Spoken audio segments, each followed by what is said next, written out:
Hello everyone, मेरा नाम है आकाश चौबे और आज हम लोग कंटिन्यू करने जा रहे हैं मेंस्ट्रुएशन चैप्टर को। ठीक है, तो इसके पहले के लेक्चर में हम लोग थ्योरी देख चुके हैं। हम लोग मेंस्ट्रुएशन में 2D शेप्स के बारे में स्टडी कर रहे हैं।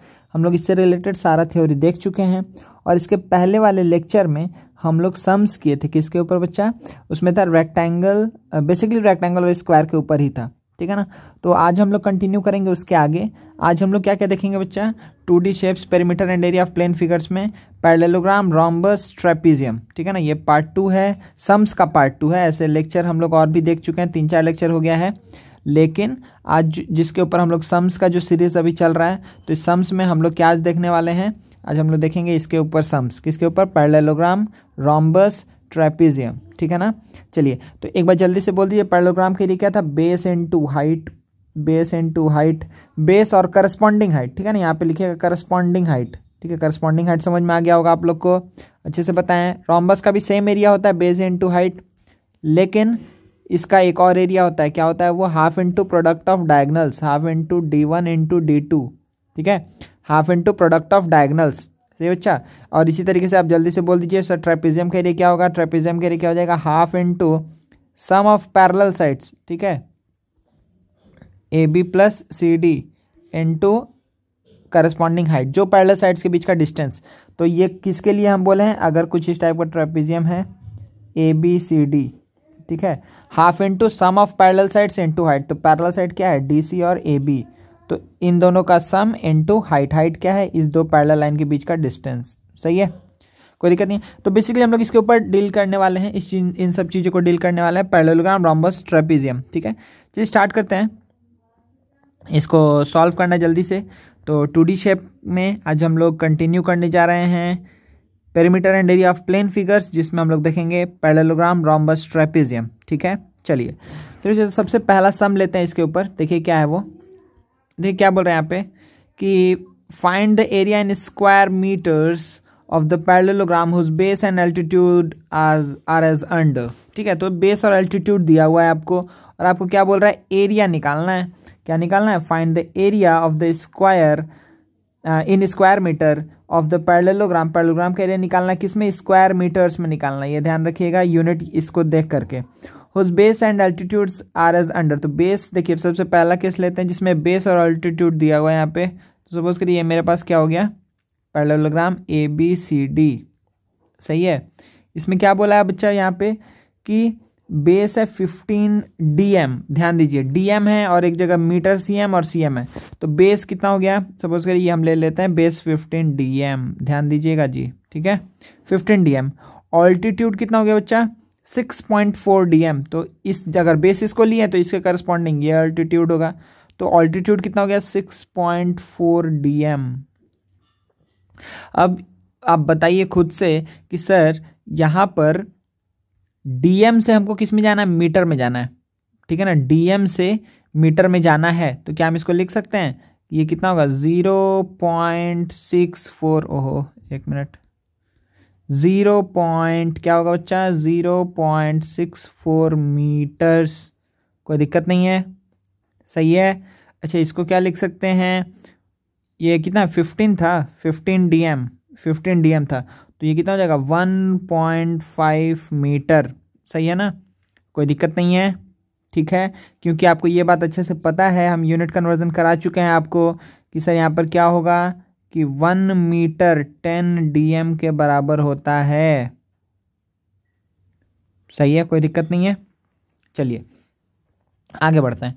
तो अब क्या बोला है कि इसका एरिया क्या होगा? तो एरिया तो आप डायरेक्टली बोल देंगे सर, एरिया तो बहुत आसान है, बेस इंटू हाइट कर दीजिए। तो 1.5 इंटू 0.64 कर दीजिए। ठीक है, इतना मीटर स्क्वायर, क्योंकि दोनों को मीटर में हम कन्वर्ट कर चुके हैं। ठीक है, तो देखिए ये क्या आ जाएगा? 15, मतलब ये इसको अब मल्टीप्लाई कर लीजिए आप। 0 क्या इसको ऐसे कर दें? हाँ ऐसे ही कर लेते हैं, फिर बाद में बस 3 0 बस हटा देंगे। ठीक है ना, तो 15 इंटू 64 करेंगे तो कितना आ जाएगा बच्चा? 0696 960 बाई 1 000। ठीक है, मतलब 0.96 मीटर स्क्वायर, 0.96 मीटर स्क्वायर। ये क्या हो जाएगा, एरिया इन स्क्वायर मीटर्स। ठीक है, ये पहले वाले का एरिया हम निकाले हैं, कोई दिक्कत नहीं है। ठीक है, चलिए नेक्स्ट सम देखते हैं, इसी में ही है, थोड़ा ऊपर कर लेते हैं।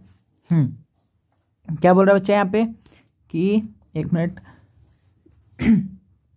बेस दिया हुआ इस बार 1 मीटर 40 सेंटीमीटर, ऑल्टीट्यूड दिया हुआ 60 सेंटीमीटर। चलिए तो बेस को हम क्या लिख सकते हैं, क्योंकि मीटर स्क्वायर में निकालना है तो 1.4 मीटर, कोई दिक्कत नहीं है ना। इसमें ऑल्टीट्यूड को क्या लिख सकते हैं, ऑल्टीट्यूड करस्पॉन्डिंग ऑल्टीट्यूड जो उसको हम क्या लिख सकते हैं, 0.6 मीटर। सही है ना, क्योंकि 1 metre is equal to 100 centimetre, ये सब अब आप लोग को अच्छे से पता है। तो एरिया क्या हो जाएगा, 1.4 इंटू 0.6, और ये मीटर मल्टीप्लाई होकर के क्या हो जाएगा, मीटर स्क्वायर। कोई दिक्कत नहीं है, सही है ना बच्चा। चलिए अब इसको मल्टीप्लाई करेंगे तो ये कितना आएगा, 84, 14 इंटू 6 84, मतलब ये 0.84 मीटर स्क्वायर। ठीक है, तो ये अब ये दोनों क्या निकल चुका बच्चा हम लोग का, एरिया। ये भी क्या है, एरिया। ये हम मेरा सेकंड का आंसर है। ठीक है, और ये मेरा फर्स्ट का आंसर है। सही है, चलिए तो ये पहला क्वेश्चन डायरेक्टली फॉर्मूला में पुट करना था, यूनिट कन्वर्जन अच्छे से आपको आना चाहिए, बस ये हो गया। चलिए नेक्स्ट क्वेश्चन देखते हैं, क्या बोल रहा है, area of the rhombus is 28 metre square. ठीक है, एरिया ऑफ द रोम्बस कितना दिया हुआ है, 28, एक second, metre square. Very good, ये क्या दिया हुआ है, एरिया। चलिए इफ इट्स पेरीमीटर भी 28 मीटर, तो देखिए तो अगर एक रोम्बस है, तो रोम्बस के बारे में हमको सब चीज पता है, एरिया भी पता है। Half into product of diagonal कीजिए या फिर बेस इंटू हाइट कीजिए, इसका ऑल साइड्स इक्वल होता है। ठीक है, अच्छा इसका एरिया दिया हुआ है, 28 मीटर स्क्वायर, और इसका पेरीमीटर, तो अच्छा पेरीमीटर दिया हुआ कितना बच्चा, 4a। पेरीमीटर कितना होता है, 4a। पेरीमीटर मतलब क्या हुआ, बाउंड्री लेंथ, तो हर एक bound AB plus BC plus CD plus DA, तो 4a का वैल्यू कितना दिया हुआ है, 28 मीटर, तो a का वैल्यू कितना हो जाएगा, 7 मीटर। ठीक है ना, कोई दिक्कत नहीं है। ए मतलब साइड का लेंथ कितना हो गया, 7 मीटर हो गया। अच्छा एरिया कितना दिया हुआ बच्चा, एरिया दिया हुआ 28 मीटर स्क्वायर, तो क्या यहाँ से हमको क्या निकालना है, फाइंड इट्स ऑल्टीट्यूड। तो इसका ऑल्टीट्यूड मान लेते ये है, h है, तो इसका एरिया हम लिख सकते हैं ना, इसका एरिया क्या होगा, बेस इंटू हाइट हमको पता है, तो a into H is equals to क्या हो जाएगा, 28 मीटर स्क्वायर। और यहीं से आपको h का वैल्यू कितना आ जाएगा, मतलब ये क्या हो जाएगा, 7 into H is equals to 28 metre square, तो h का वैल्यू कितना आ जाएगा, h का वैल्यू कितना आ जाएगा बच्चा, 4 मीटर सॉरी स्क्वायर कैसे होगा, अरे कहाँ गया रबर, हाँ ठीक है, तो 4 मीटर। सही है, कोई दिक्कत नहीं है। चलिए आगे बढ़ते हैं, नेक्स्ट क्वेश्चन देखते हैं। इसमें क्या बोल रहा है कि ABCD एक पैरेललोग्राम है। अच्छा ध्यान से अच्छे से देखिएगा बच्चे, यहाँ पे क्या बोल रहा है कि ये क्या है, सब पैरेललोग्राम है और DL परपेंडिकुलर है AB के, हमको दिख रहा है, हाँ भाई DL परपेंडिकुलर है AB का। नेक्स्ट क्या है, नेक्स्ट बात बोलो, DM is perpendicular to BC। ठीक है, ये भी सही है, DM is perpendicular to BC। चलिए बहुत बढ़िया। अब क्या बोल रहा है, AB है 18, ये टोटल है 18 सेंटीमीटर, ये हो गया। अच्छा BC है 12 सेंटीमीटर, BC ये है टोटल 12 सेंटीमीटर। DM है 9.3 सेंटीमीटर, DM मतलब ये है 9.3 सेंटीमीटर, बहुत बढ़िया। तो DL का वैल्यू आपको निकालना है, DL का वैल्यू निकालना है। तो आप यहाँ से ये बात देख पा रहे हैं कि सर अगर हमको बोला जाए कि अगर ये एक पैरेललोग्राम दिया हुआ है, ध्यान से देखिएगा कि अगर सपोज करिए कि ये एक पैरेललोग्राम दिया हुआ है, ठीक है, ये एक पैरेललोग्राम दिया हुआ है। अब इसका हम दो तरीके से एरिया बोल सकते हैं। अगर सपोज करिए इसका लेंथ है A और इसके करस्पॉन्डिंग कुछ हाइट है, इसके करस्पॉन्डिंग ये कुछ हाइट है। उसी तरीके से सपोज करिए कि ये मेरा क्या हो गया, ये लेंथ है B, ठीक है, और इसके करस्पॉन्डिंग कुछ हाइट हो गया, ले लेते हैं उसको, सपोज करिए कि ये हाइट हो गया। दिख रहा है कि कलर चेंज कर दें, सॉरी बच्चा थोड़ा कुछ मिस्टेक हो गया था, 1 मिनट। तो ये क्या हो गया, ABCD, ठीक है। अच्छा ओके, तो यहाँ पे क्या हम बोल रहे थे अभी कि अगर ये ए है और सपोज करिए इसका हम हाइट ले लिए एच। सिमिलरली अगर सपोज करिए हम यहाँ पे बोल दिए कि ये क्या है, ये अगर बी है और इसका हम हाइट यहाँ से ये हाइट क्या बोल दिए से एम। ठीक है, तो इस पैरेललोग्राम का एरिया हम दो तरीके से बोल सकते हैं। इस पैरेलल ये जो पैरेललोग्राम आपको दिख रहा है ए बी सी डी, इसका एरिया, ओहो, इसका एरिया हम दो तरीके से बोल सकते हैं। ठीक है, जो ए बी सी डी आपको दिख रहा है यहाँ पे, ए बी सी डी जो एरिया आपको दिख रहा है इसको हम दो तरीके से बोल सकते हैं। वो क्या क्या है, आप बोलेंगे सर पहला एरिया निकालने का तरीका क्या होगा, बेस इंटू हाइट करना है ना। तो अगर बेस ए बी को लिए तो हाइट क्या हो जाएगा एच, ये हम बोल सकते हैं, या फिर इसी को हम लिख सकते हैं ए into H.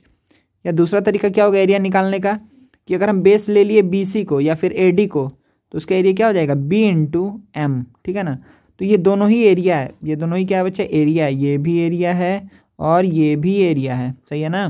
B into M करिए तो भी आपको एरिया मिलेगा, क्योंकि ये बेस और उसके करस्पॉन्डिंग उसका हाइट।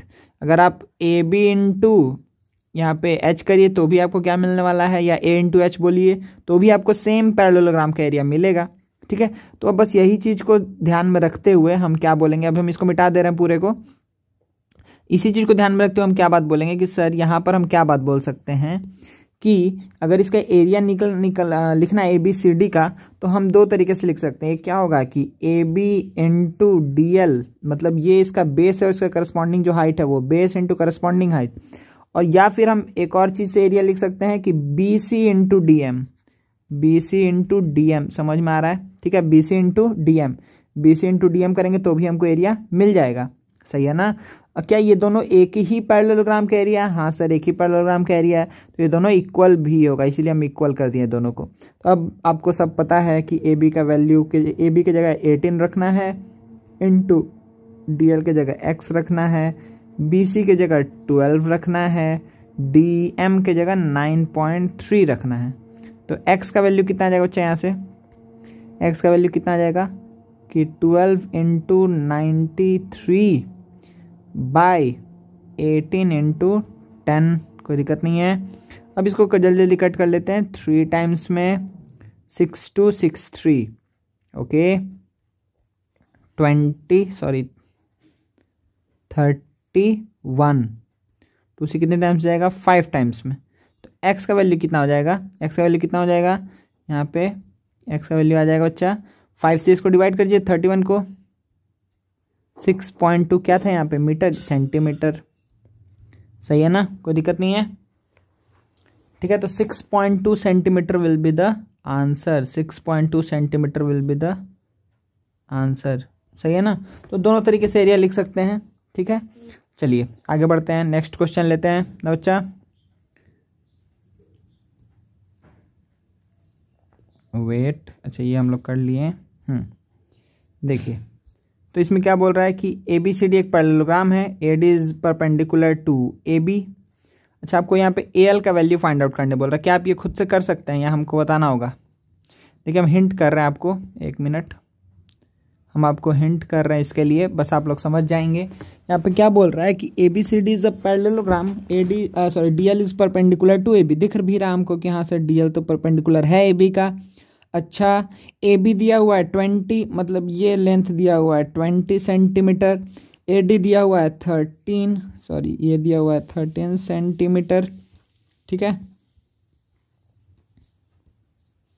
फिर क्या बोल रहा है कि area of parallelogram is 100 centimetre square. Area कितना दिया हुआ है?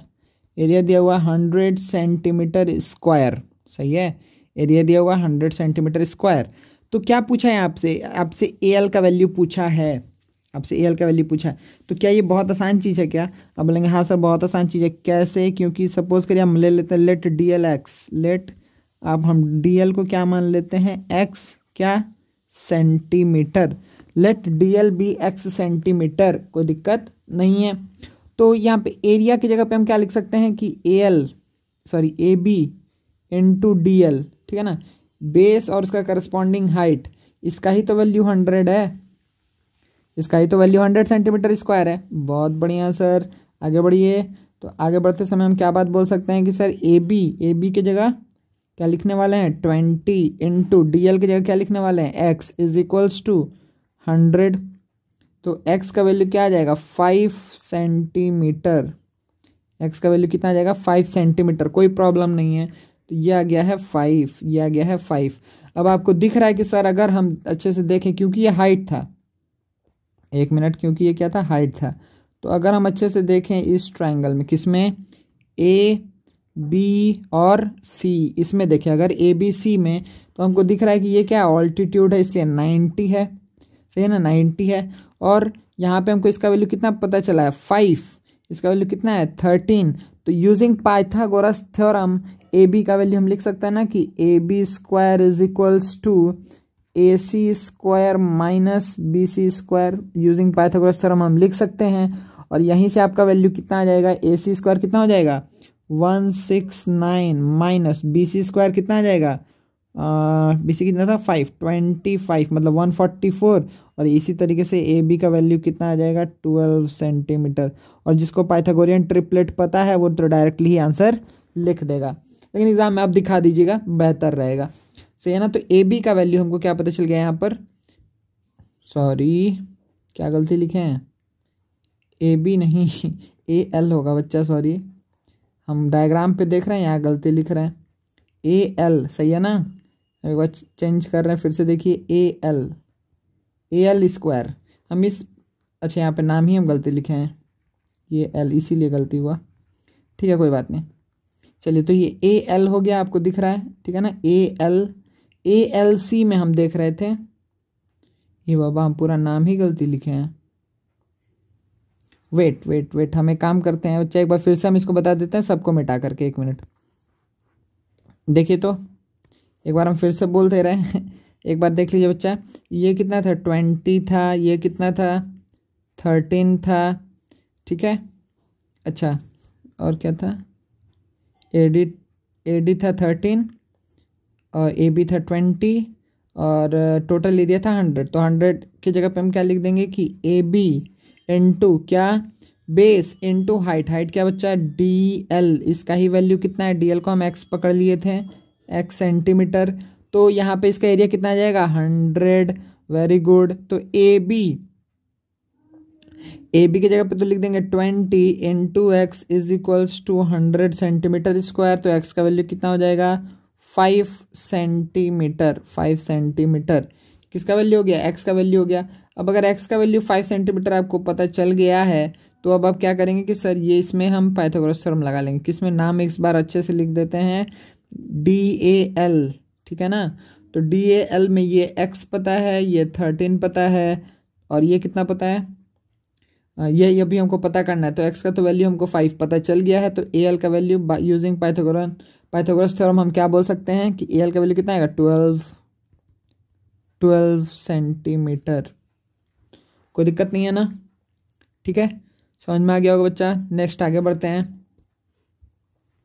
The base of a parallelogram is twice its height. Base क्या है, ट्वाइस है हाइट का, कोई दिक्कत नहीं है। 1 मिनट, हाँ हम थोड़ा बोल्ड कर लिए, अब अच्छे से दिखेगा आप लोग को। क्या है, the base of a parallelogram is twice its height, मतलब बेस इसका हाइट का डबल है। पैरेललोग्राम का जो बेस है वो हाइट का डबल है। मतलब बात कुछ ऐसा है यहाँ पर कि बेस जो है वो हाइट का डबल है। हाइट क्या है, डिस्टेंस बिटवीन पैरेलल लाइंस, इसके लिए इस बेस के लिए तो यही हाइट होगा। तो अगर ये एक्स है तो ये कितना है 2x है, सिंपल सा बात है। The base of a parallelogram is twice its height, height का डबल है। If the area of the parallelogram is 512 centimetre square, तो एरिया कितना दिया हुआ है 512 सेंटीमीटर स्क्वायर। अच्छा, तो find the base and height, बहुत आसान सा क्वेश्चन है। तो आपको क्या होता है, बेस इंटू हाइट ही तो क्या होता है, बेस इंटू हाइट ही क्या होगा 512। तो बेस कितना है 2x into X is equals to क्या हो जाएगा 512। तो एक्स स्क्वायर का वैल्यू कितना होगा 2, 5 और ये 6। तो x का वैल्यू कितना आ जाएगा बच्चा 20, सॉरी 1 मिनट 16। x का वैल्यू कितना आ जाएगा, x का वैल्यू आ जाएगा 16 सेंटीमीटर, तो हर जगह हाँ 16 सेंटीमीटर। और यहाँ से आप डायरेक्टली बोल पाएंगे कि सर बेस और हाइट क्या हो जाएगा, बेस और हाइट जल्दी से बोल दीजिए। तो बेस तो डायरेक्टली आपका क्या हो जाएगा कि 2 इंटू 16 मतलब 32 सेंटीमीटर। और ये हाइट क्या, एक्स का जो वैल्यू है वही हो जाएगा हाइट। ठीक है, आसान आसान क्वेश्चन है। नेक्स्ट क्वेश्चन लेते हैं।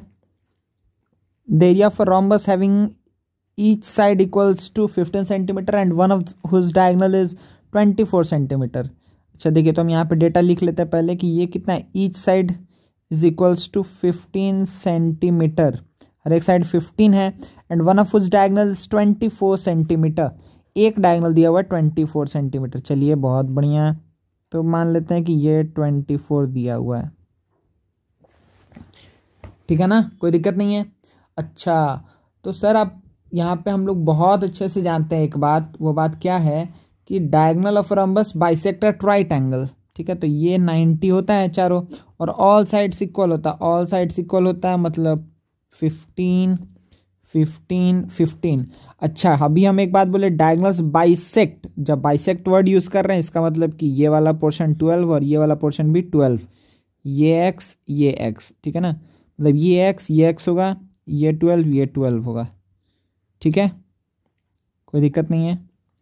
ठीक है, सिंबल से भी आपको समझ में आ रहा है कि OD इक्वल्स टू OB है, OA is equals to OC है, और ऑल साइड्स इक्वल है यहाँ पर।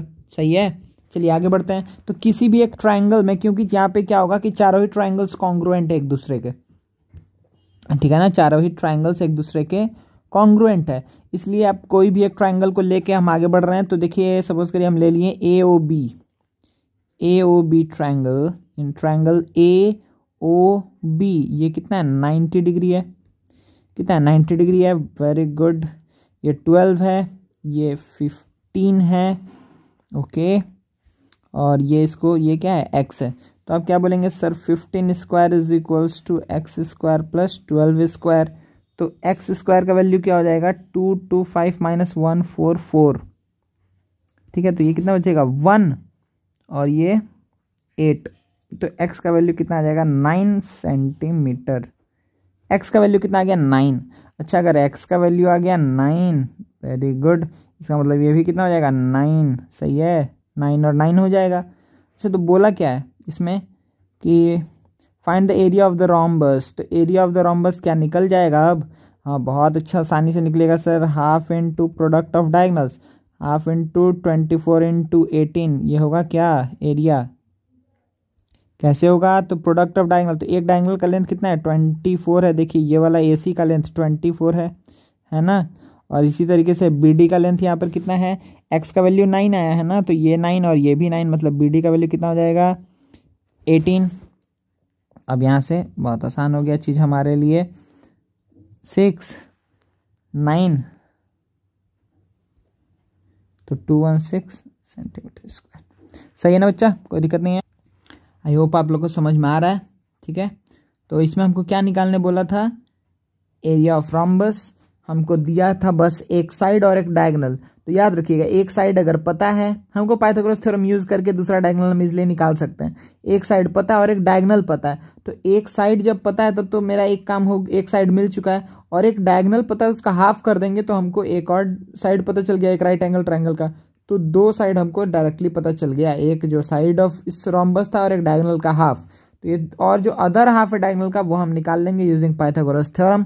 और क्योंकि अदर हाफ मिल गया है तो पूरे डायगोनल का लेंथ मिल चुका है, इसका मतलब डबल कर लेंगे, जैसे यहाँ पे 9 आया हम उसको डबल करके 18 कर लिए, उसके से half into product of diagonal करके हम एरिया ऑफ रोम्बस निकाल लिए, कोई भी प्रॉब्लम नहीं है। नेक्स्ट क्वेश्चन देखते बच्चा।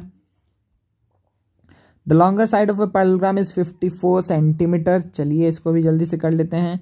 The longer side of a parallelogram ये कितना है 54 centimetre, and the corresponding altitude is 16 centimetre.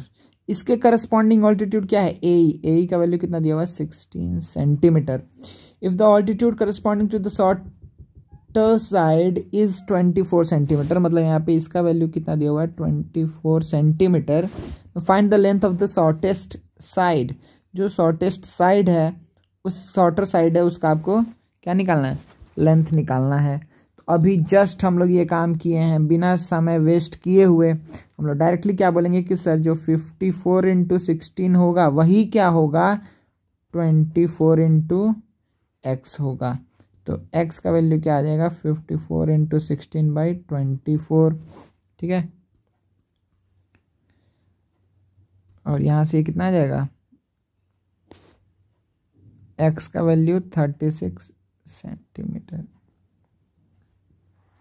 x का वैल्यू कितना आ गया 36 सेंटीमीटर। देखिए बच्चा आपको ये बात समझना होगा, क्योंकि एरिया जब करना है तो देखिए यहाँ पर क्या है कि ऑल्टीट्यूड, देखिए ऑल्टीट्यूड 16 है, ऑल्टीट्यूड 16 है, तो देखिए बेस बड़ा है यहाँ पर। अब क्योंकि यहाँ पे ऑल्टीट्यूड अब बड़ा हो चुका है तो अब बेस को छोटा होना पड़ेगा, तभी ना प्रोडक्ट सेम आएगा।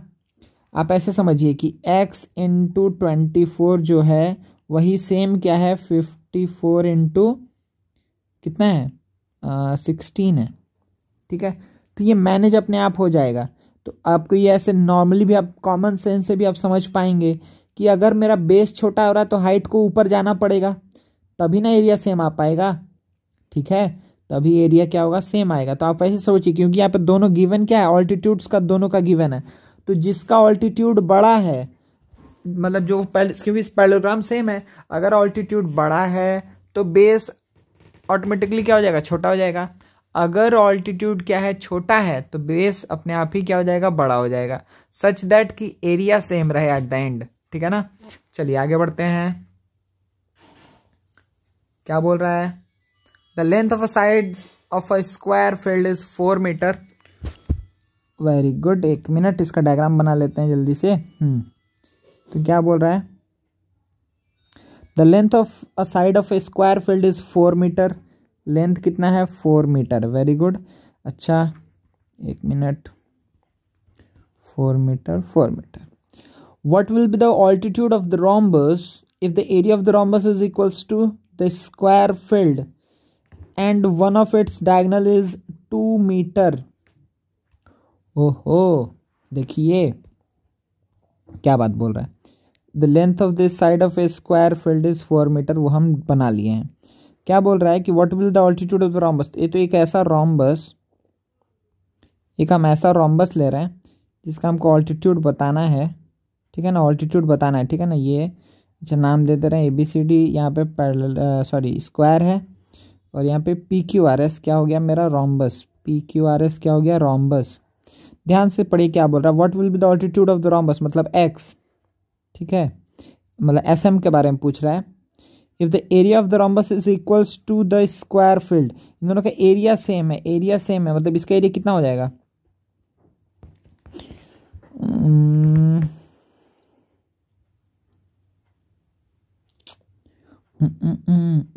अच्छा ठीक है, यहाँ पे डायगोनल एक दिया हुआ है ना, क्या दिया हुआ है 2 मीटर, मतलब ये दिया हुआ सपोज कर लीजिए 2 मीटर। अच्छा बहुत बढ़िया, और बोल दिया कि area of the rhombus is equal to the square field, square field के एरिया के बराबर क्या है एरिया ऑफ रोम्बस है, तो इसका एरिया कितना हो जाएगा 16 सॉरी क्या हो जाएगा 16, मतलब area of square is equals to क्या एरिया ऑफ रोम्बस। तो रोम्बस का एरिया हम कितने तरीके से लिख सकते हैं, देखिए हम एक बार ना आपको ये करके दिखा रहे हैं कि सपोज करिए ये मेरा डायगोनल का कट पॉइंट हो गया, एक डायगोनल का लेंथ दिया तो यही 16 क्या होगा half into D1 into D2 होगा, होगा ना जी। तो D1 का वैल्यू कितना है, D1 का वैल्यू सपोज करिए हम D1 ले रहे हैं कि 2 है, तो D2 का वैल्यू कितना हो जाएगा इतना बाई 2, मतलब D2 का वैल्यू आएगा 16। सेकंड डायगोनल का लेंथ कितना आ जाएगा 16, सेकंड डायगोनल का लेंथ कितना आ जाएगा 16 मीटर, सब मीटर था ना, हाँ 16 क्या हो जाएगा मीटर। 1 मिनट आप हट जाओ, 16 मीटर, वेरी गुड। तो दूसरा डायगोनल भी हमको पता चल चुका, हमको पूछा क्या है यहाँ पे कि ऑल्टीट्यूड ऑफ रोम्बस। अब क्योंकि हमको क्या पता है कि यहाँ पे एरिया ऑल्टीट्यूड ऑफ रोम्बस हम कैसे लिख सकते हैं, देखिए तो यहाँ पे हम ऐसे लिख सकते हैं ना कि पहले आप ये बात बताइए कि जो दो डायगोनल्स है, आप एक बार बस अच्छे सुनिए कि सर D1 का वैल्यू है 2, D2 का वैल्यू कितना है 16, ठीक है ना, D1 है 2, D2 है कितना 16, ये इतना मीटर है ये इतना मीटर है, वेरी गुड। तो सर क्या इसके हेल्प से हम साइड ऑफ रोम्बस निकाल सकते हैं, हाँ इजीली निकाल सकते हैं। साइड ऑफ रोम्बस हम कैसे निकालेंगे भाई, क्योंकि हमको ये पता है, ये पता है, इसका हाफ, तो इसका हाफ, एक डायगोनल का हाफ करेंगे तो हमको कितना मिलेगा, 8 मिलेगा, ठीक है ना। 16 का हाफ करेंगे तो ये 8 और 8 पकड़ लेते हैं, इसको 1 और 1 पकड़ लेते हैं, सही है। तो यहाँ पे साइड ऑफ रोम्बस कितना हो जाएगा बच्चा, √65, √65, ये क्या हो जाएगा 64 + 1 65। चलिए बहुत बढ़िया। तो √65 क्या हो जाएगा, ये साइड ऑफ रोम्बस हो जाएगा, ये क्या हो जाएगा, साइड ऑफ रोम्बस। अच्छा, तो क्या पूछा है यहाँ पे कि what will be the altitude of rhombus. तो ऑल्टीट्यूड ऑफ रोम्बस को हम क्या ऐसे लिख सकते हैं कि सर यहाँ पे हम लिख सकते हैं ना कि पी क्यू इंटू जो ऑल्टीट्यूड है, मतलब SM, एक मिनट, जो PQ इंटू SM जो है वही, ये क्या हुआ, एरिया ऑफ रोम्बस हुआ ना जी, इज इक्वल्स टू क्या होगा, half into product of diagonals, half into 2 into 16, ठीक है। तो थोड़ा कम्प्लेक्स कैलकुलेशन आ गया है, कोई बात नहीं। तो SM का वैल्यू क्या होगा, 16/PQ, PQ का लेंथ कितना है, √65। थोड़ा सा टेढ़ा आंसर है बच्चा, कोई बात नहीं, एक मिनट। आप इसको नीचे में रूट यहाँ से हटा देंगे तो बेटर रहेगा, ठीक है। अभी आप लोग वो चीज़ अभी ऐसे पढ़े नहीं है, लेकिन आप ये याद रखिएगा नीचे में हम रूट नहीं छोड़ेंगे, इसको इरेशनल नंबर नहीं छोड़ेंगे, ठीक है ना। तो इसको हम ऐसे लिख सकते हैं कि 16 और यहाँ पे √65 है, हम इसको 1 से तो मल्टीप्लाई कर सकते हैं, 1 से मल्टीप्लाई करना मतलब कि √65/√65 से मल्टीप्लाई कर दे रहे हैं, ठीक है, कोई फ़र्क नहीं पड़ेगा। इसके चलते क्या हो जाएगा, 16√65/65 हो जाएगा, ठीक है ना। तो इतना मीटर क्या हो जाएगा बच्चा, आंसर हो जाएगा, ठीक है। ये आपका हो जाएगा, क्या था ये, ऑल्टीट्यूड था ना, तो ऑल्टीट्यूड का वैल्यू हो जाएगा इतना, चलिए सही है। तो 16√65/65, this will be the answer, ठीक है। तो एक बार हम जल्दी से बोल दे रहे हैं कि हम क्या काम किए हैं यहाँ पर। हमको वो क्या बोला है कि स्क्वायर और रोम्बस का एरिया इक्वल है, तो स्क्वायर का एरिया तो निकालना बहुत आसान था, और रोम्बस का एरिया में हम क्या यूज़ किए हैं, क्योंकि हमको ऑल्टीट्यूड चाहिए, सही है। आप अगर ये काम करते हैं कि डायरेक्टली अगर आप ये काम करते हैं कि सर यहाँ पे हम ये काम भी तो कर सकते थे ना, देखिए हम साइड में लिख रहे हैं, अच्छा इसको हम मिटा करके ना, एक मिनट, हम यहाँ पे साइड में लिख रहे हैं, ठीक है।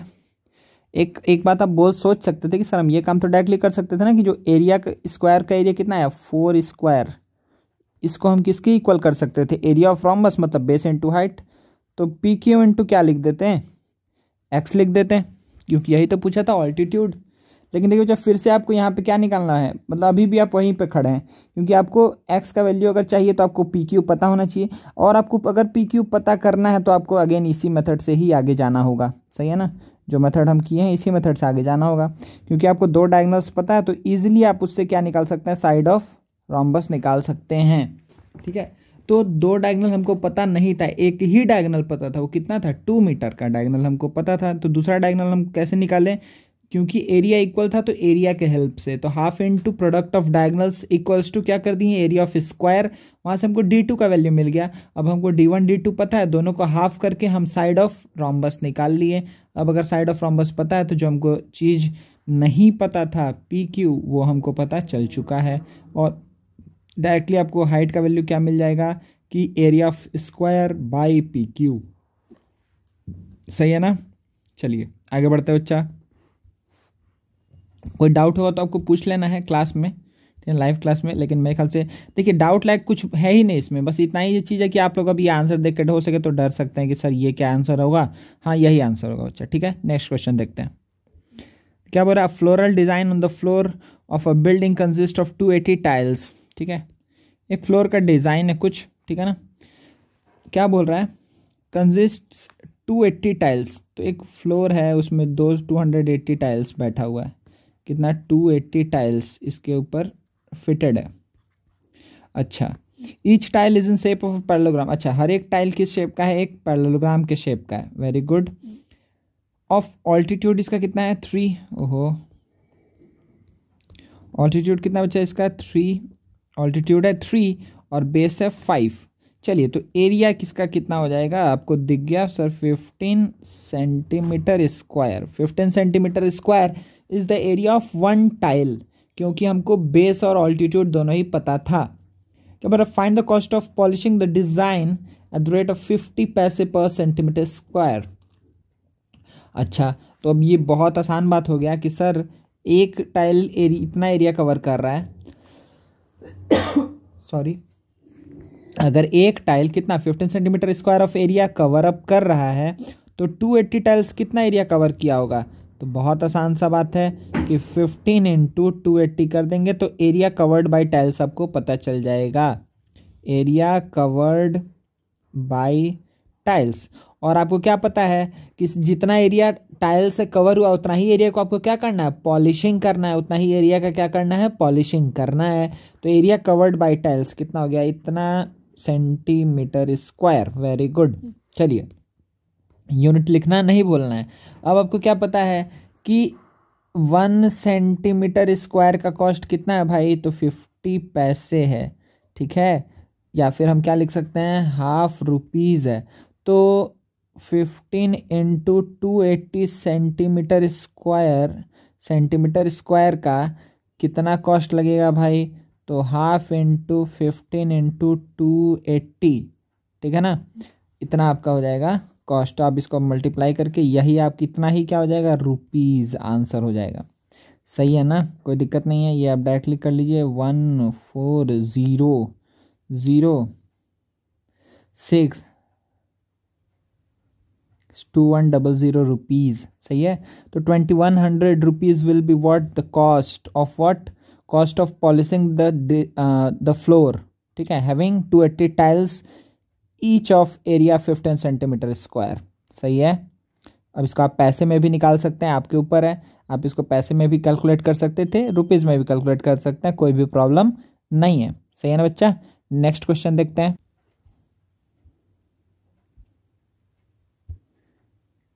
Okay, so here is the next question. The area of a rhombus each side of which measures 20 centimetre. क्या ऐसा क्वेश्चन कर चुके हैं हम लोग। ये 20 है, 20 है, 20 है। The area of rhombus each side of which measures 20 centimetre and one of whose diagonal is 24 centimetre. एक का डायगनल दे दिया है 24, तो क्या हम ये कर चुके हैं, हाँ सर कर चुके हैं। अच्छा सर 24 दिया है डायगनल का लेंथ ना, तो इसमें क्या होगा, हाफ हाफ में डिवाइड कर दीजिए, ये 12 और ये भी 12। ये सेम सम किए क्या अभी हम लोग, नहीं सेम सम नहीं किए हैं। तो देखिए यहाँ पे क्या होगा, सेम सम था लेकिन बस डेटा अलग हो गया यहाँ पर। तो ये इसको हम क्या मान लिए x, और ये भी क्या हो जाएगा x। अब हम क्योंकि रोम्बस है तो हम क्या लगा सकते हैं, पाइथागोरस थ्योरम। तो आप क्या बोलेंगे sir, 20 square is equals to 12 square plus X square. तो एक्स स्क्वायर का वैल्यू क्या हो जाएगा, 400 माइनस 144, जो होगा 256 के बराबर। और यहाँ पे x का वैल्यू कितना आ जाएगा, x का वैल्यू डायरेक्टली कितना आ जाएगा बच्चा, 16। x का वैल्यू कितना आ जाएगा, 16 क्या सेंटीमीटर। अब अगर x का वैल्यू 16 है, ये भी कितना है 16 है, ठीक है। तो आपको क्या निकालना है, एरिया। तो एरिया कितना हो जाएगा, एरिया हो जाएगा half into product of diagonals which means 24 into 16, 24 into 24 into कितना हो जाएगा, एक मिनट, 24 कितना हो गया, ये वाला डायगनल, और ये कितना हो जाएगा 16 प्लस 16 32, ठीक है ना। आपको पूरा डायगनल लेना, याद रखिएगा, एक्स का वैल्यू नहीं लेना है, पूरा का पूरा डायगनल लेना है। सही है। चलिए आगे बढ़ते हैं। तो ये कितना आ जाएगा कि 12 into 32, 12 into 2 24, 4 carry 2 36, 384 centimetre square will be the answer, 384 centimetre square. चलिए बच्चा एक और क्वेश्चन है, जल्दी से देख लेते हैं। अच्छा, इसमें क्या बोल रहा है, find the area of trapezium whose parallel sides are of length this and whose height is 12। सिर्फ फार्मूला रिवीजन है, ठीक है।